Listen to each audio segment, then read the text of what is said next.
Salut la team, j'espère que vous allez bien. Il y a quelques semaines, nous étions à Paris avec Hugo et Kitike pour tester la nouvelle Adidas X Speed Portal. Dans cette vidéo, je portais la X Speed Portal Plus, donc cette version sans lacets. Mais comme tout le monde n'a pas forcément les moyens ou le besoin d'avoir une telle paire, on a décortiqué pour vous toute la gamme X Speed Portal.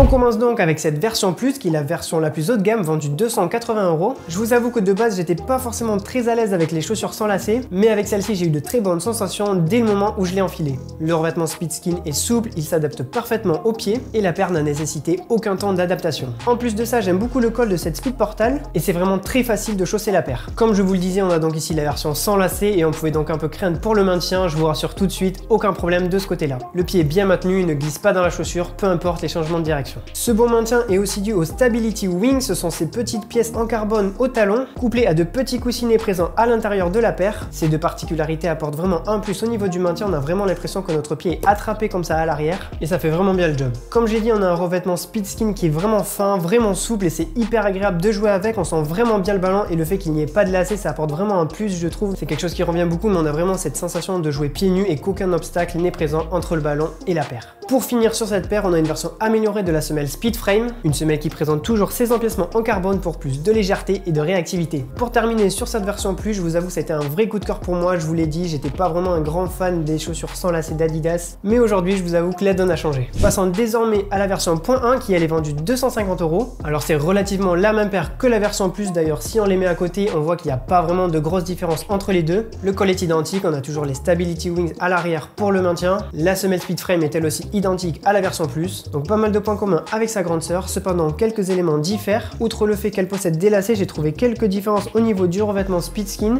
Je l'ai trouvé un petit peu moins souple, il nécessite beaucoup plus de temps d'adaptation que sur la version Plus, donc il faut attendre un petit peu avant de se sentir parfaitement bien à l'intérieur. Sinon, comme je vous l'ai dit, c'est une version qui est relativement proche de la version Plus et pour 30 € de moins, ça peut être une bonne alternative. Passons désormais à la version .2 qui est vendue elle 140 €. C'est souvent la paire que je préfère au niveau rapport qualité-prix. Souvent les paires de cette gamme sont performantes à des prix vraiment corrects, donc c'est vraiment une gamme à considérer. Sur cette paire, ce qui m'a tout de suite marqué, c'est le revêtement qui est beaucoup plus souple que sur les versions .1 et plus. Alors la plupart du temps, c'est quelque chose que j'aime beaucoup, les revêtements très souples comme ça. Mais là, ici, petit bémol, alors c'est sûrement dû peut-être à un problème de taille, mais j'avais beaucoup de place dans la chaussure, mon pied glissait à l'intérieur et au niveau du maintien, c'était pas optimal. Sur cette version .2, ce que je pourrais vous conseiller, c'est de prendre une pointure en dessous, mais le mieux, ça reste d'aller essayer en magasin pour trouver la bonne pointure. Hormis ce point, la chaussure est performante, elle est confortable, comme je vous ai dit, le revêtement est souple, donc c'est un plaisir de conduire le ballon avec. On retrouve là aussi les deux empiècements sur le côté au niveau du talon pour améliorer le maintien. Alors on descend en gamme, donc ici il ne s'agit pas de carbone mais de TPU. TPU que l'on retrouve aussi pour la semelle, alors ici pas de carbone non plus, la semelle est un petit peu plus souple et un petit peu moins réactive.